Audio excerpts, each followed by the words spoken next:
Welcome to Newcomers on Fire, the podcast guiding you to thrive in your new country. I am Miguel, your host. Moving to a new country is tough, and starting over can be even tougher. But it doesn't have to be. With the right mindset and community, we will help you accelerate your journey. In each episode, we talk to people who have been through it, and they shared how they did it, step by step. Remember, success leaves clues, and my goal is to motivate and support you to build the life you want, wherever you are.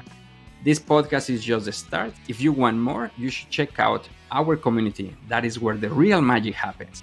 If you find value in this episode or have a story to inspire newcomers, I would love to hear from you. You can send us a message or record a short video at story.onfire.show. Sharing your experience can make all the difference from someone who is just starting. Now, let's dive into today's episode. Jessica is an expert on volunteering and will share her valuable advice on how volunteering can help you succeed as a newcomer in Canada. You will learn why volunteering is so important in Canadian culture and how it can open doors for your career. Jessica will explain how to find great volunteering opportunities that match your interests and goals. She will also give you tips on getting the most out of volunteering, like building your skills, growing your network, or gaining Canadian experience. This episode is packed with practical strategies any newcomer can use to volunteer smartly and get ahead professionally. And as a bonus, we have a free downloadable workbook to go along with this episode. This workbook will help you take notes and put Jessica's advice into action for your own volunteering journey. So get ready to learn how volunteering can be a game changer in your new life in Canada. Lots of great information on making the most of volunteering opportunities as a newcomer. Let's dive in. Welcome to the Newcomers on Fire show with your host, Miguel Abascal.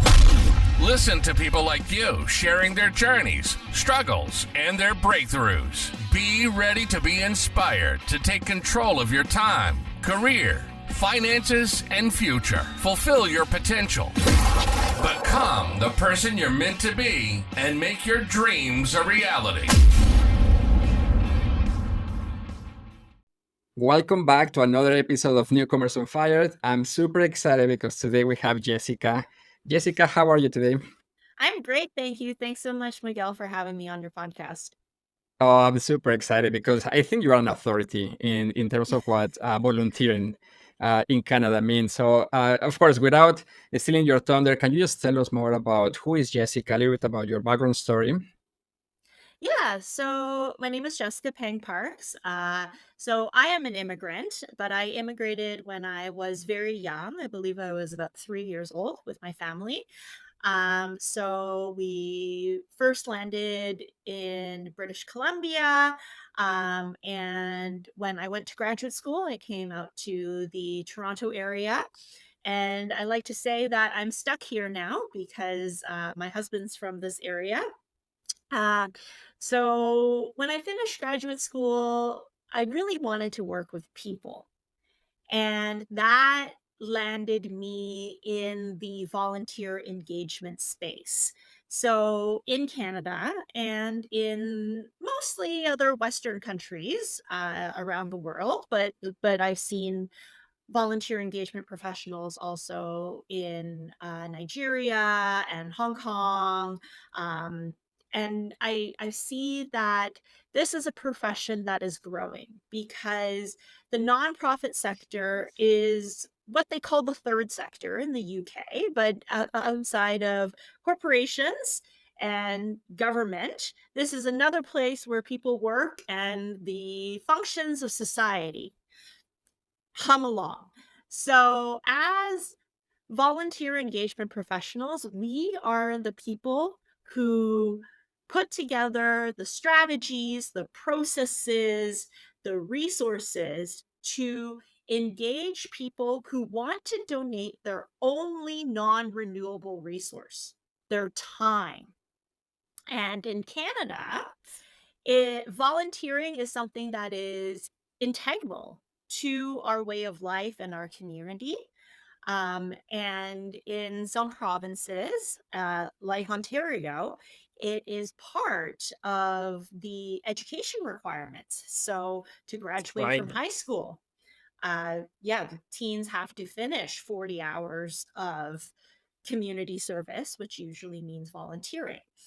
And volunteering can be formal. So maybe you're volunteering specifically with your church or the Cancer Society or the local hospital. And you have a specific role, you have a specific person who supervises and supports you. Or it can be more informal, right? Helping out your neighbor, shoveling their driveway, carrying their groceries if they're elderly, that kind of thing. Um, and what we do as volunteer engagement professionals is we make those formal processes happen because volunteering, it sounds like an easy thing, but there is a lot of inherent risk to it, right? A lot of the people that are served by the nonprofit sectors are vulnerable. They are children, they are seniors, they're people who are marginalized, who need that extra support. And there are a number of things that we do in our profession, and it's actually becoming more and more formalized. And last year, I took an exam and received a credential to make myself certified in this area. So, yeah, just really proud to be a volunteer engagement professional and to have worked with many volunteers over my career. And many of those people have been newcomers.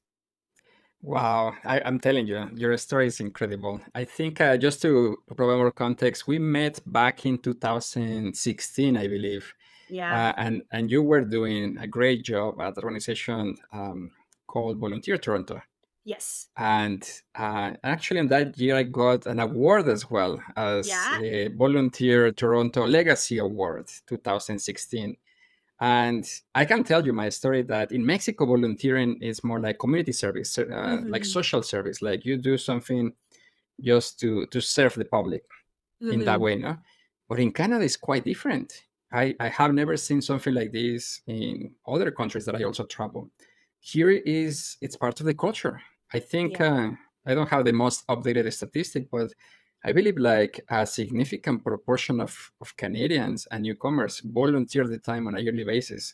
And last time I checked, it was like north of 60%. So it was like everybody does it, everybody expects it. Yeah. So just to give you more context on that award back in 2016 was like just because I was helping newcomers similar to what we're doing today and mentoring and coaching and all of that. And it was the first time I got that award. And then we get to to meet each other. So I was super happy because since then, of course, now I can see the other side of volunteering. But maybe you can explain us more about why it's so important to volunteer for a newcomer. What are the things that newcomers should consider? Because coming from a culture like Mexicans, and I've been interviewing other people from different cultures, they say like Mhm. working for free, no thank you, right? It's like me giving my time and not being paid. It's like, no, I value myself too much for that. But I Yeah. think it's a mindset, and I think it's good to talk about it because it's like that transformation of that mindset. Actually, it's an investment as well. So yeah, if you can just break it down a little bit more. Yeah, of course. And, it's not just newcomers. There are definitely, Canadian born people who are like, volunteering. I'm not going to do that. Right. And I get it. And we can talk a little bit more about decent work and how that relates to volunteering and how folks can make sure that their time and their skill is not being taken advantage of.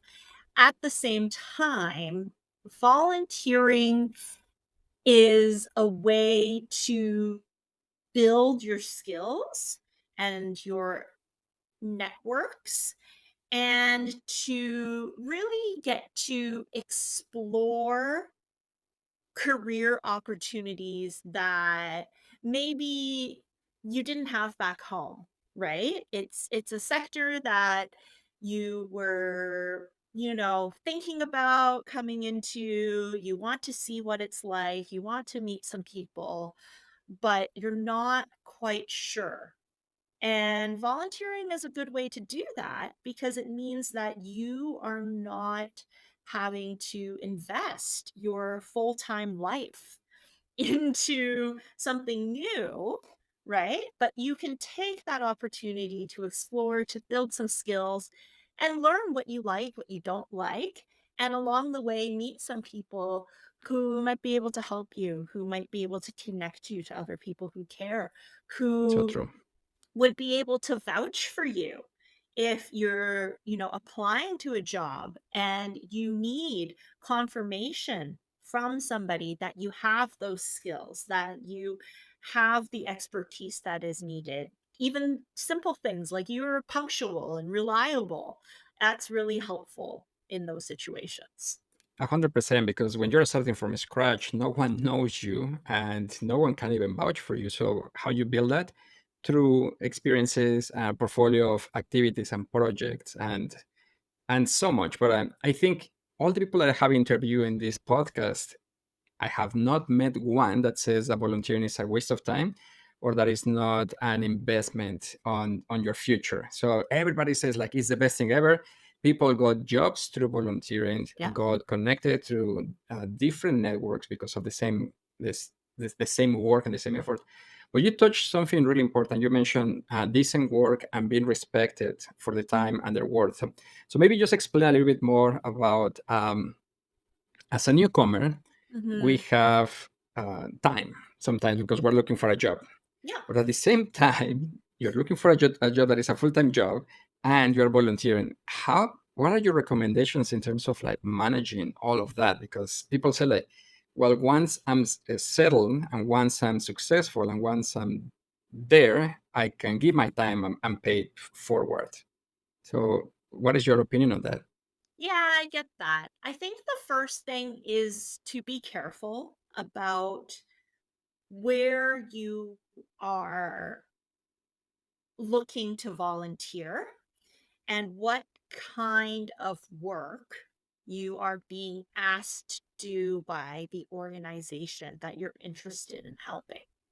So, my first thing is, I've seen a lot of things, and the most the thing that makes me most angry is when, like startup for profit businesses are asking for volunteers.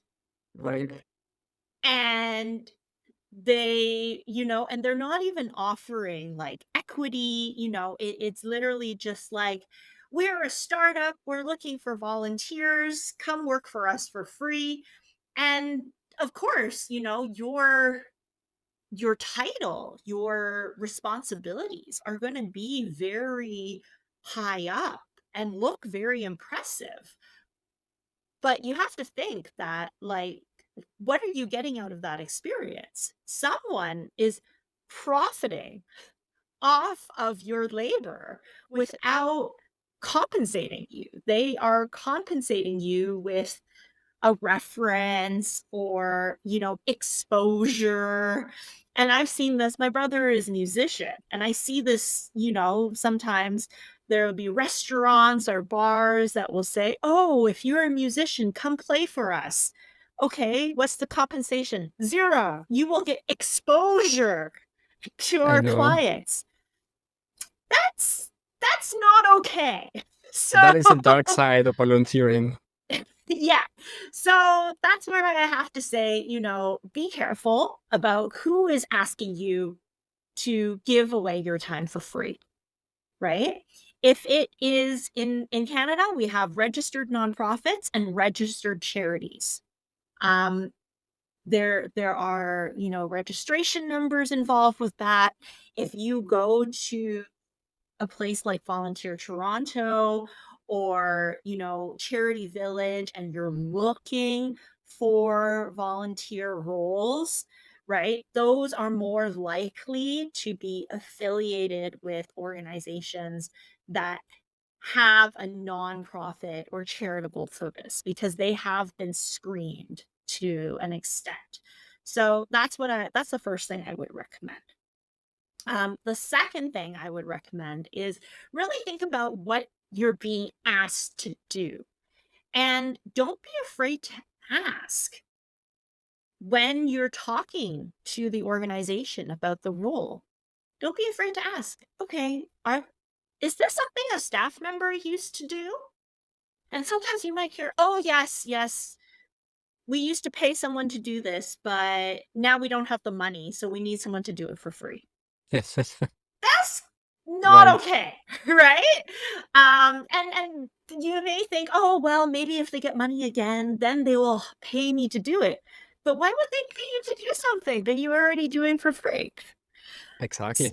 So it's really important to understand, what are you expected to do and what the organization expects from you, right? How many hours a week, how much training is required, what support you're going to get from them.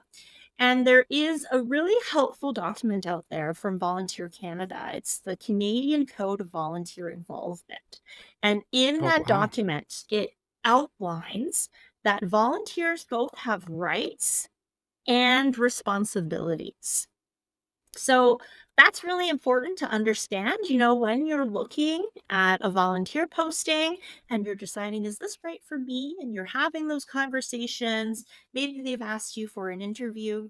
Really, when before you make the decision to join that volunteer team, make sure that it's clear to you what are my rights and what are my responsibilities. And within those rights is, you know, can you take a break for a couple weeks if you need to go visit your family or you're studying for the immigration test? If you need to resign because you found a full-time job, how long of notice do they need? Information like that. Because at the end of the day, volunteering is supposed to make you feel good, supposed to give you more confidence, supposed to help you contribute more of yourself in every area of your life. And if it's the opposite, it's taking away your confidence, taking away your ability to contribute in other areas, then that's not a good fit. And you need to make sure that you find something that's a good fit for you. I love those. I love that piece of feedback because it's so true. It's an agreement. It's a win and win and win contract where both are receiving something of value. And you're so right. Like people see this as an opportunity to take advantage and to pay zero for something that they should be paying something. So that's actually a very good point because as a newcomer, these are red flags and these are the challenges that we face too. Because it's like, okay, which organization is actually the one that is going to help me get that exposure or get that experience, and what should I do? So yeah, like if imagine this, Jessica, you are like imagine that you are a newcomer that just arrived a couple of months ago, and you hear for the first time that volunteering is a thing and actually it's important and adds more into the Canadian experience component or the local experience, and that they should do it, but they don't know what to do. They don't know what's next. It's like, okay, I'm lost. I'm just like I just heard recently that I should do volunteering, but what should I do first? What would you recommend them? So, the first thing that I would do is ask the person to really sit down and think, what are they passionate about? And what is an area where, or what are some areas where they want to learn more, right? To gain some experience or gain some knowledge about Canadian culture, right? So maybe their passion is music and they're able to volunteer for a theater or to, support the arts in that way. Maybe, they really care about their children and they immigrated to Canada because of their children. Maybe there are opportunities to volunteer with their children's school, Right. right? So really think about what matters to you. Where do you see your journey as as a newcomer going? And how can volunteering add to that journey? So if it's a career-based thing, right? Maybe it's okay. So I'm getting feedback about, I need to improve in this area, right? So, maybe it's speaking English and you need more practice speaking English. Are there opportunities where you can have conversations in English, maybe with, the elderly through friendly visiting, right? Maybe in a more of a customer service environment. A lot of nonprofits need people to help answer the phone at a reception desk, things like that, right? So there are opportunities out there. So once you kind of narrow that down, then I would say go to an organization like Volunteer Toronto and start typing in some keywords and see what is available. Or if, like you your child goes to school, you know where their school is, go to their school and ask, is there a volunteer opportunity? Maybe I can come help supervise a field trip or, be in the classroom and help with some of the activities or snacks or games, right? Maybe there's a parent council and they do fundraising or they do community events. Maybe that's a good way to get involved and also get to know the other parents in the school, integrate into that culture in that way. So you can, look at organizations directly or through more of a search tool like something like Volunteer Toronto. Another thing I would recommend is, many newcomers, when they arrive in Canada, they are supported through nonprofit agencies, right? And many of those places rely on volunteers. So true. So if you had a good experience with some of the agencies that helped you, right? Maybe there are volunteer opportunities at that agency because, if you've had a good experience and that agency, their mandate is to support newcomers, they probably have some great volunteer opportunities that engage newcomers, right? And they probably understand how to design volunteer activities that will work with newcomers' lifestyle, right? Maybe, they suddenly have appointments, they have job interviews, they might not be able to commit for 6 months or 1 year because they're looking for a job. So that's another place to look as well. I love that because it's more about finding this place where you feel the most yourself in a way, because it's you build relationships and you build connections when you're genuinely yourself and happy and passionate, and being in a place where you can do that and also contribute. Those connections and those relationships just like grow super fast.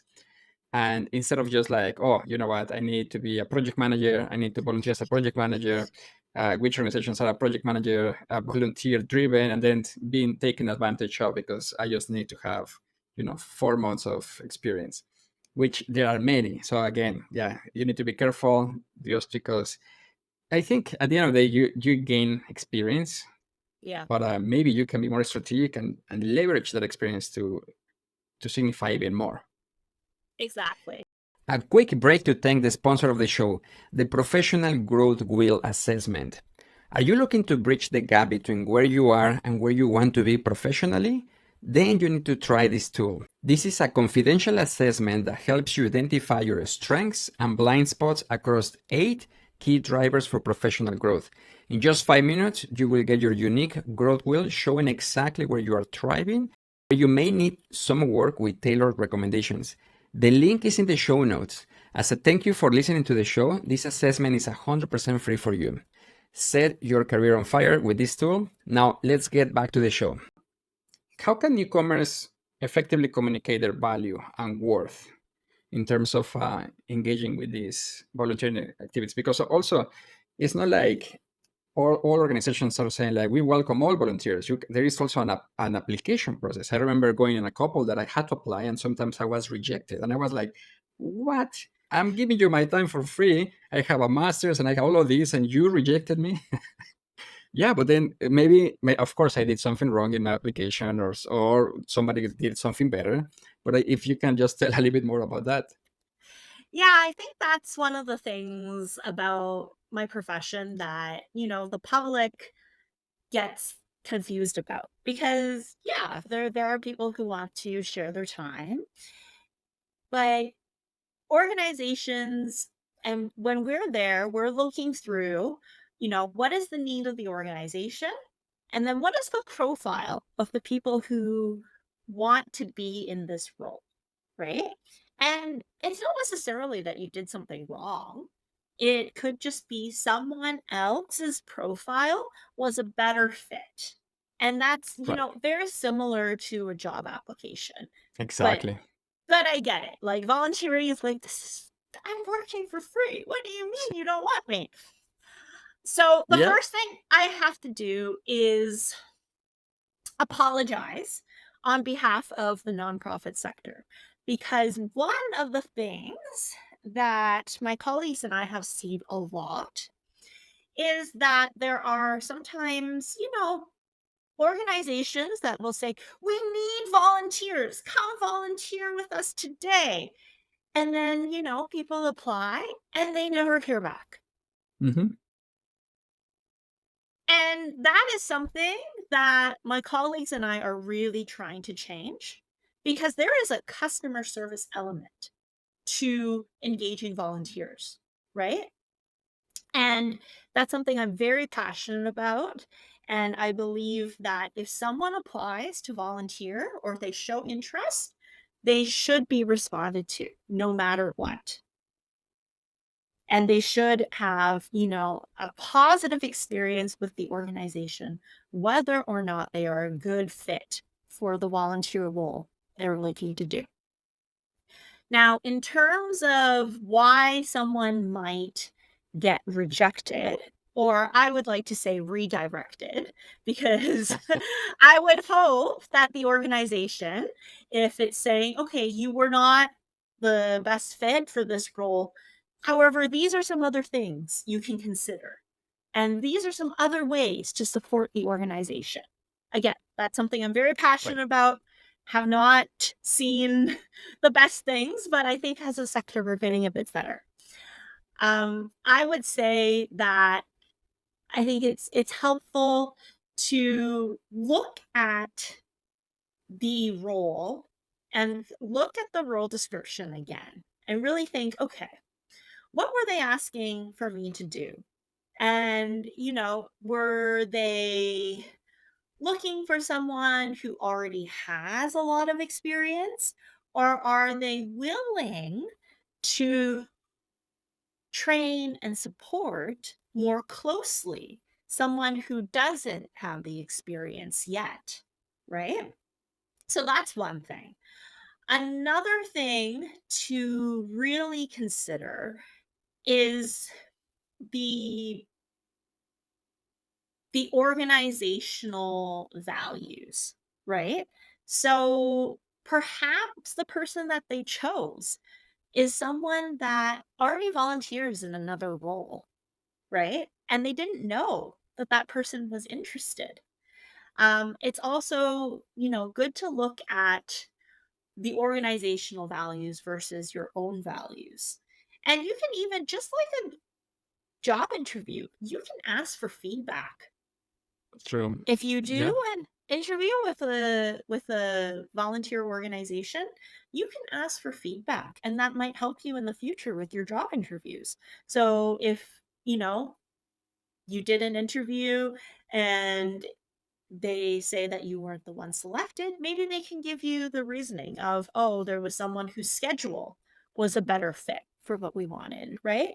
But maybe they can give you feedback about, how you portrayed yourself and your education, or how you came across in terms of your confidence or your subject matter expertise. And that might help you in the future as well. I love that because you're so right. Like I think you will be there are more probabilities for you to get more feedback this way than in an actual job interview. Usually, it's rare for in a job interview to get more feedback. But you're so right. Like it's actually the same process as applying for a job. So this is Mhm. like quite serious. And sometimes you need to go through the process of like background check, and to go and do police certifications and a bunch of stuff that is like, wow, it's the real deal. I mean, it's not like everybody's welcome. No, actually, I'm happy that it's so formal and official. Yeah, and I do want to explain the background checks and the police checks a little bit. So, one of the things that we're trying to do better as a sector is to lower the barriers to volunteering while also balancing the risks involved. The So, safety. yes. So if you're volunteering with what we call the vulnerable sector, children, seniors, people with disabilities, that will require a vulnerable sector check and a police check. That's done through the police. And I have seen instances where that's been a barrier to youth effort because they simply don't exist in a database because they Right. haven't been in Canada for long enough. So that's something that I know, you know, uh folks who are trying to volunteer in a hospital or in childcare because that's where their experience is back home when they're trying to gain some new experience. That's where they're coming up against barriers, and the sector is really working with some advocacy agencies and the police services to try to find other ways around that. But there are other ways to volunteer where with those populations where you may not need a vulnerable sector check. So instead of volunteering directly with the people, maybe there is an administrative role that you can support with, right? Where you are not in direct contact with the vulnerable sector. Maybe there's a role where, there is a high staff to client ratio. And to be in the room with the clients, right, you're always accompanied by a staff. And in some organizations, that may not require that level of check either. So Right. it is challenging, and I will also say that some organizations will ask you to pay for the check yourself. Um, I I would for me, I find that is, not not the best I understand foot why. to Like put the forward. churn is so high and the resources are limited. So I guess that's the reason.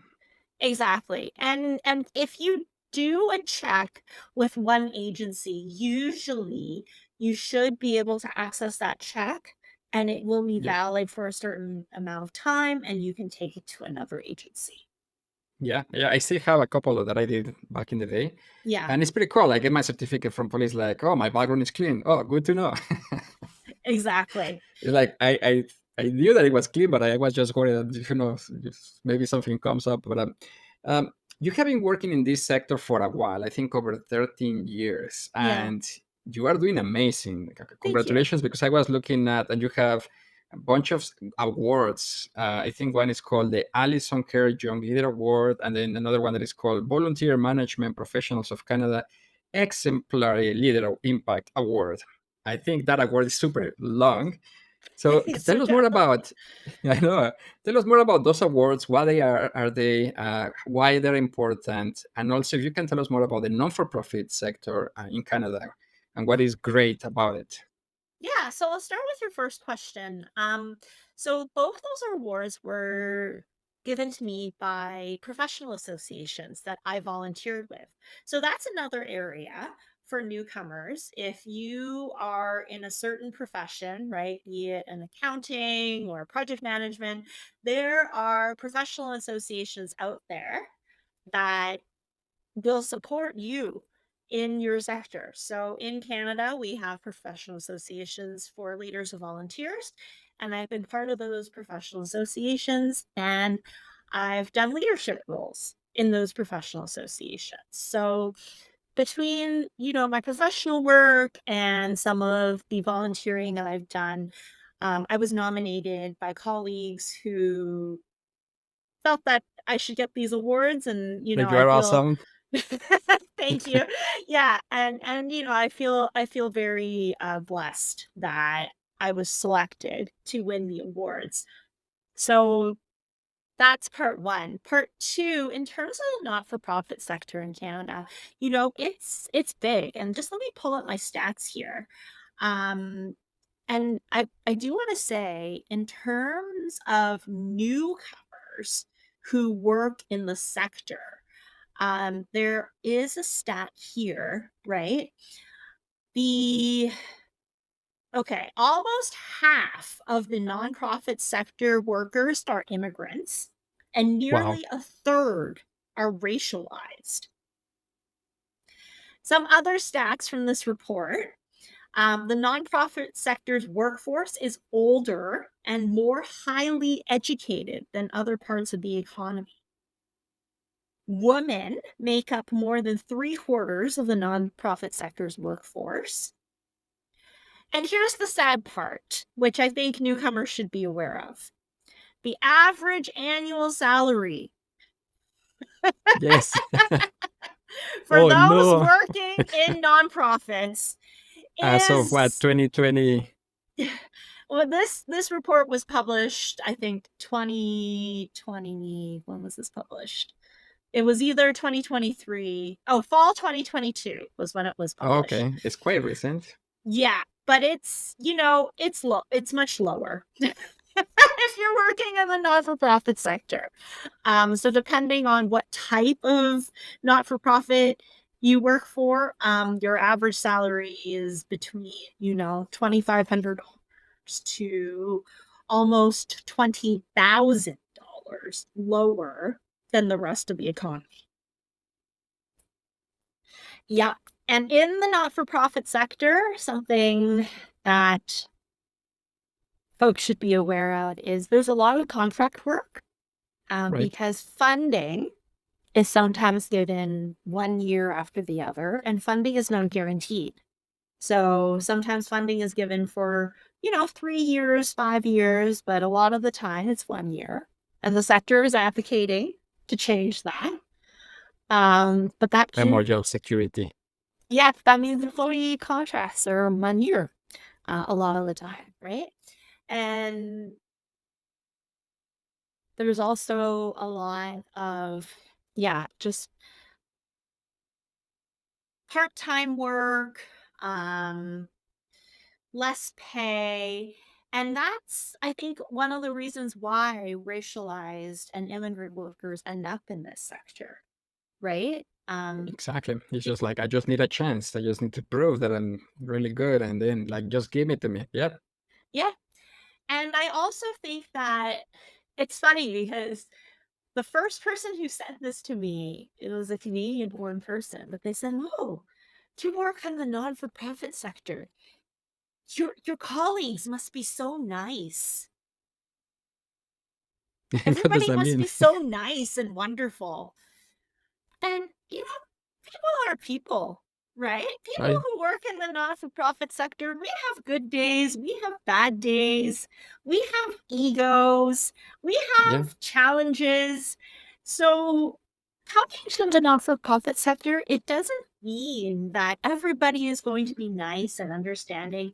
There's actually, a lot of challenges, because a lot of the times you're dealing with vulnerable people and challenging situations. You're dealing with systemic societal problems, right? Compassion And fatigue.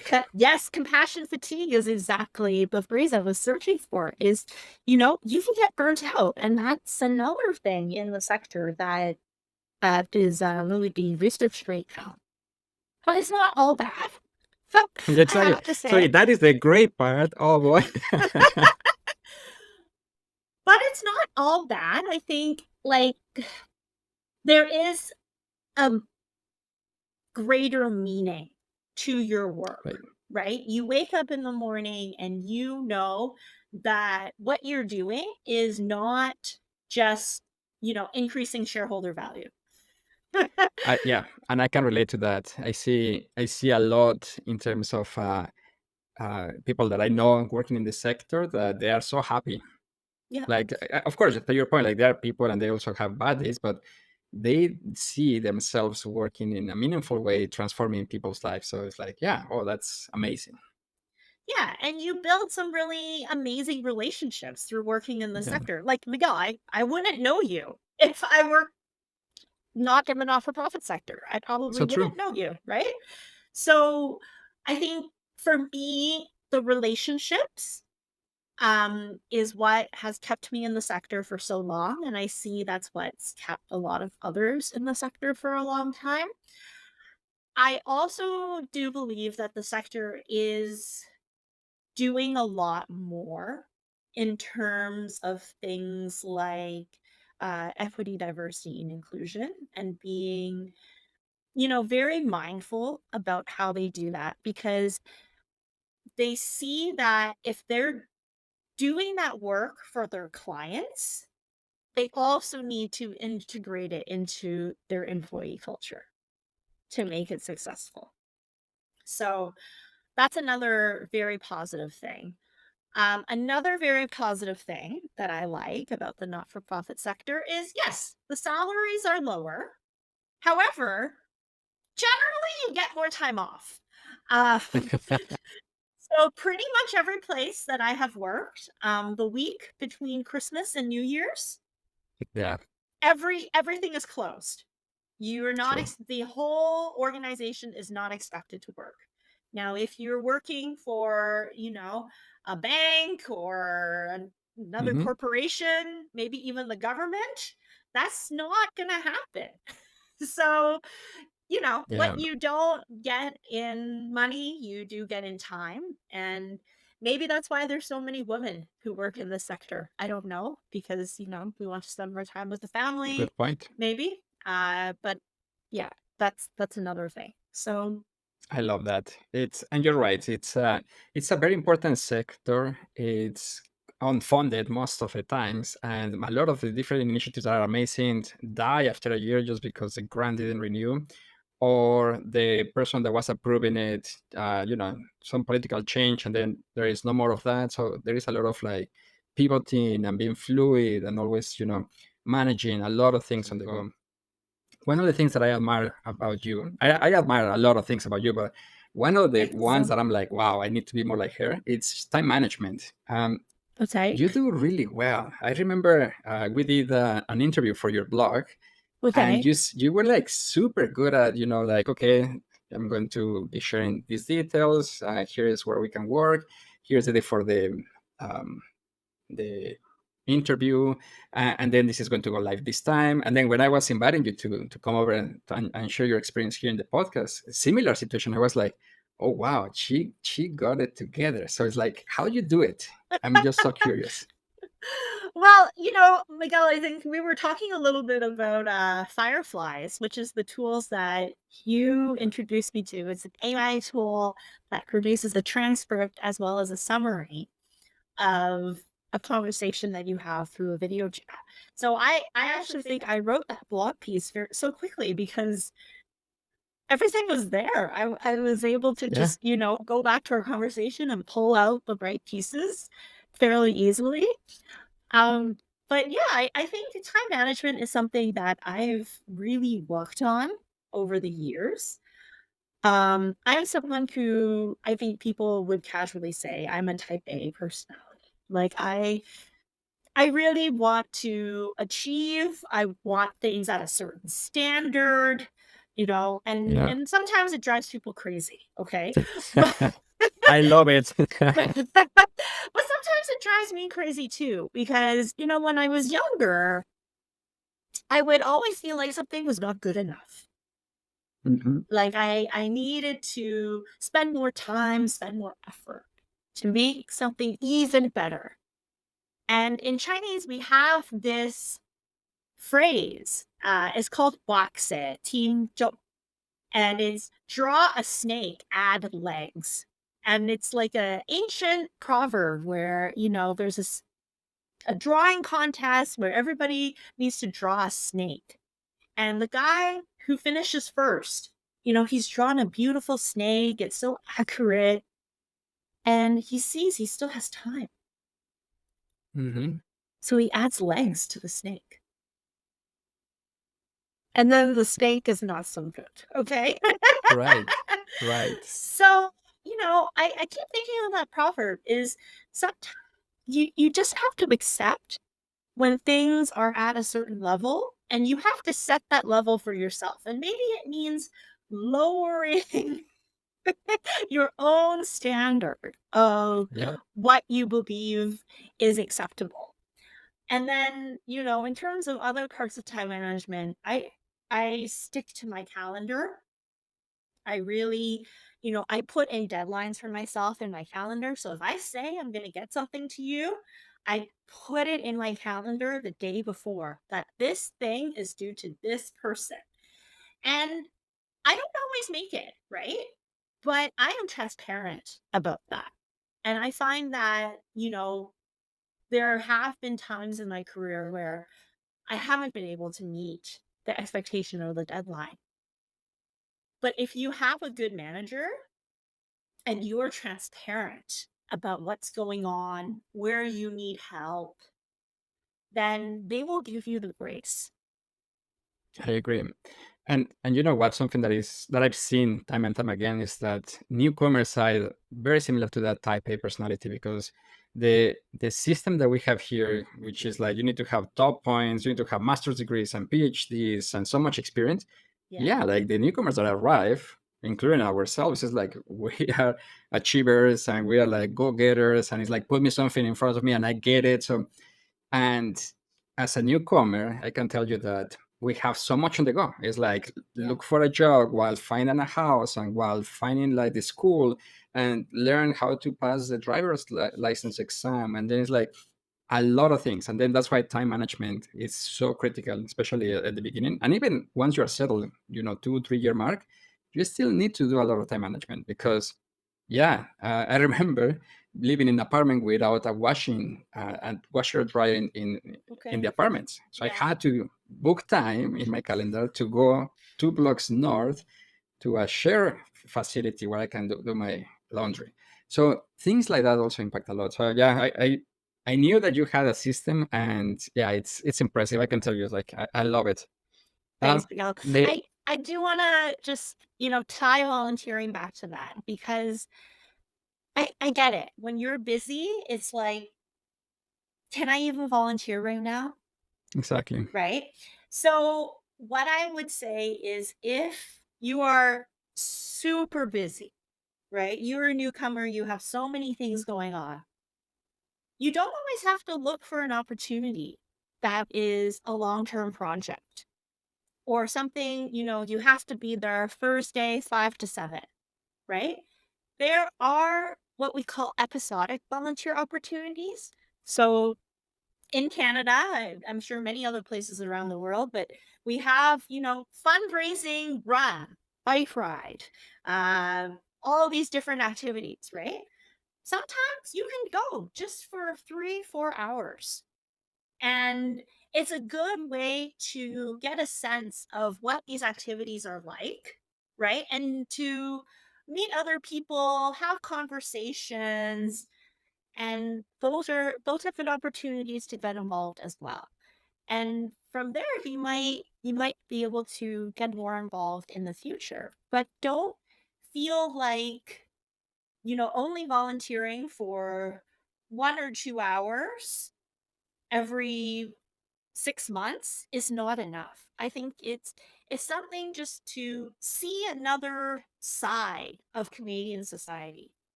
And you can also, if you're volunteering at a place like your church or your mosque, right? That is already a community that you're spending time in. And Yeah. maybe that will deepen your relationship with that community.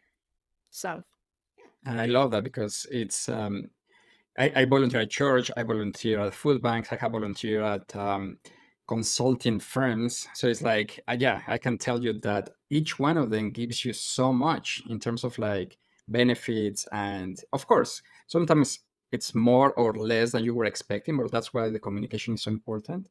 But time management works. It's very important because you need to make space for this. And on top of all of that, you need to make space for networking and mentoring and community. Like moving Yeah, to a new country is like a huge endeavor. So definitely, I love that. Quick question. sure. Well, actually, my last five questions. Okay, okay.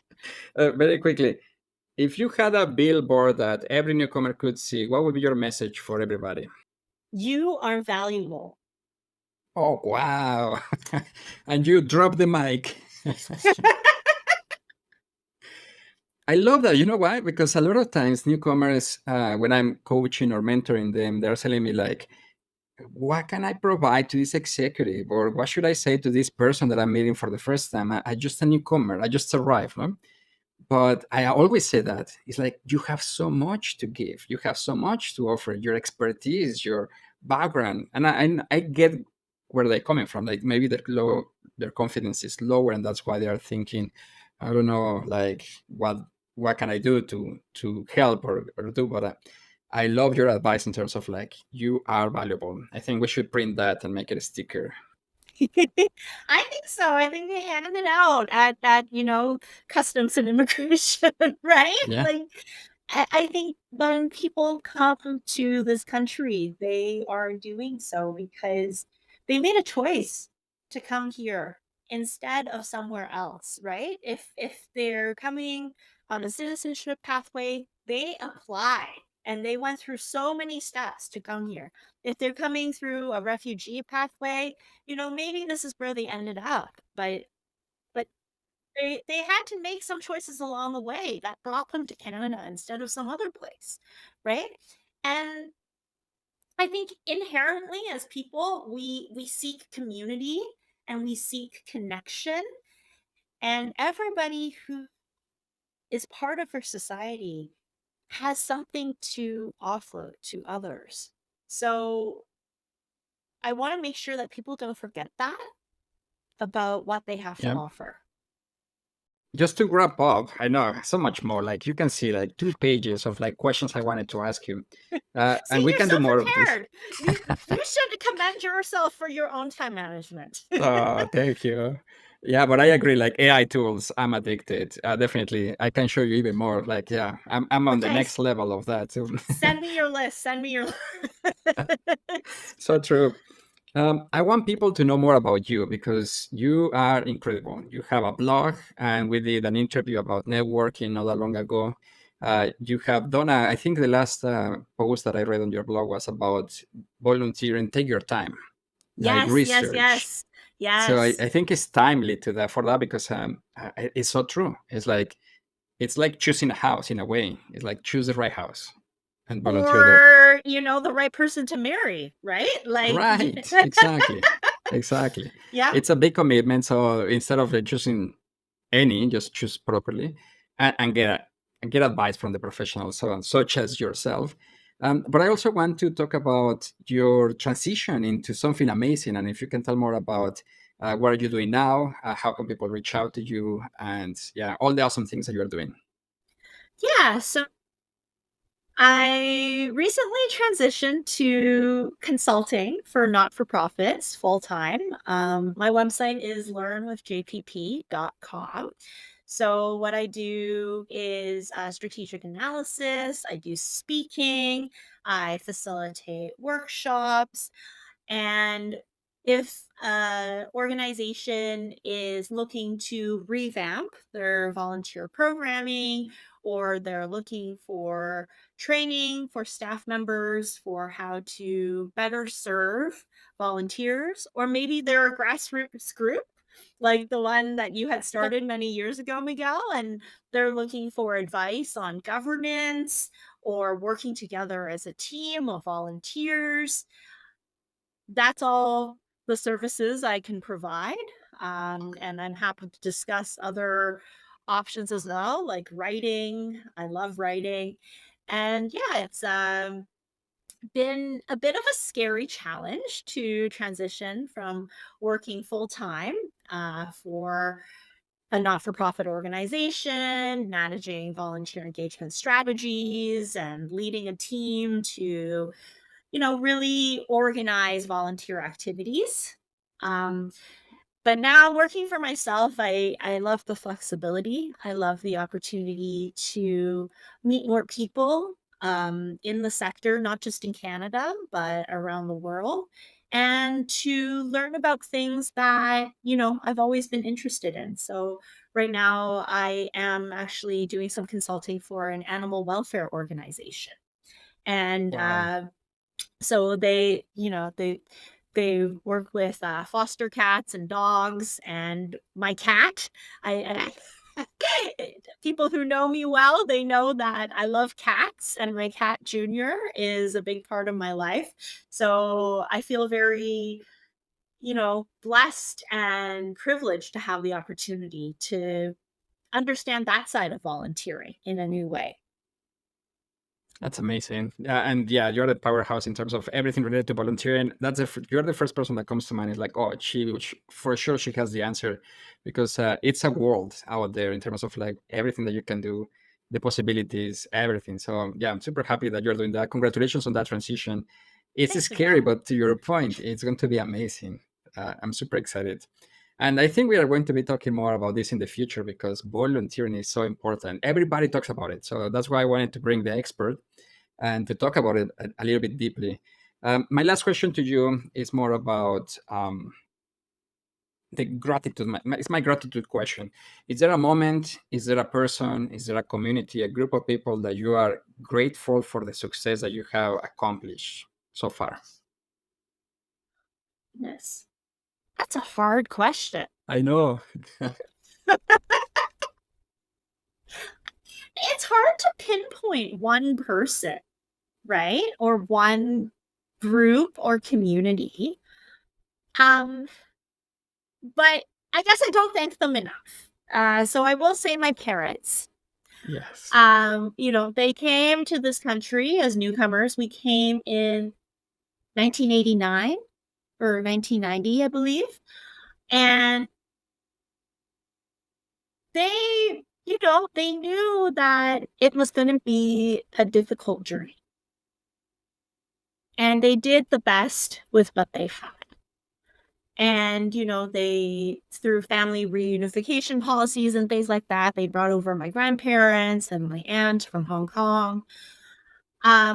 But I think they did really truly teach me the value of community. When I was young, they were part of, I believe it was a grassroots group. Because I lived in the greater Vancouver area, but I lived in a suburb where the Chinese population was not as big as in some other areas. So they were part of a community that supported newcomers, particularly to that suburb, and who were of, Chinese descent, and to help them, connect to services, things like that. And I would see them, like we'd go over to some auntie's house on the weekend and they would be talking about different things. And I would just be like, okay, whatever, I'm going to go play in this basement now.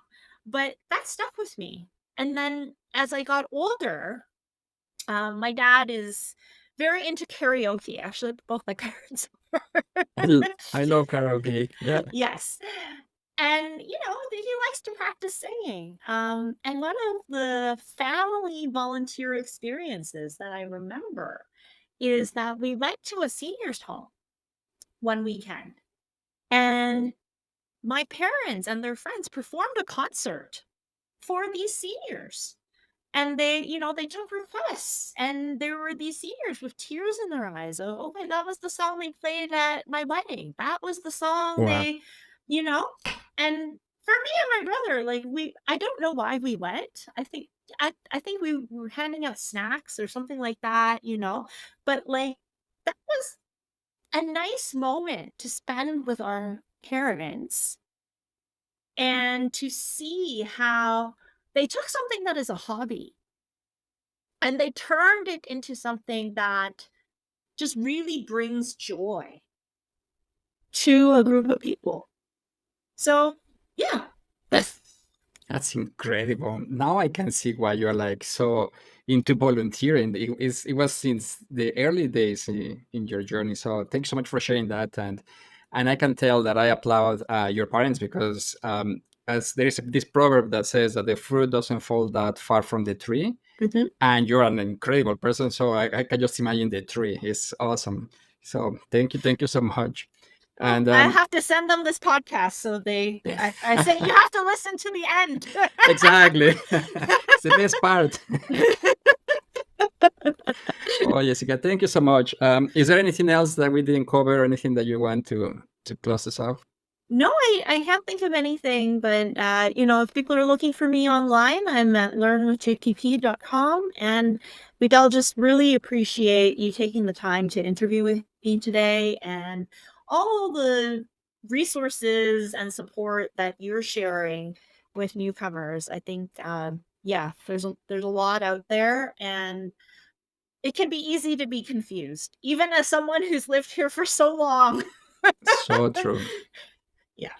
Like the abundance of everything is just like overwhelming, especially for somebody that just trying to figure out their next step or find their way. I agree. That's why we're here. But thank you so much, Jessica. This is incredible. I'm super happy. It's like, oh, you cannot imagine. But I wish you all the best. And Thank you. yeah, let's stay in contact. Yes, of course. We'll have tacos very soon. Yeah, totally. Awesome. Well, thank you so much. Have a great day. Thanks, Miguel. Bye. That wraps up another great conversation full of actionable advice to help you thrive as a newcomer. If you enjoyed this or took away something useful, I have just 3 quick asks. First, spread the word. Post about this on social media or share it directly with somebody that needs this. Next, pay it forward. Take a minute and leave us a review with your biggest takeaway. You can also share your experience by sending us a message or recording a short video at story.onfire.show. And finally, come and join our community. Connect with fellow newcomers, ask questions, and keep the conversation going at onfire.show. That's all for this episode of Newcomers on Fire. I am Miguel, reminding you that with the right mindset and community, anything is possible. See you next time for more amazing stories and practical tips to help you build the life you want in your new home.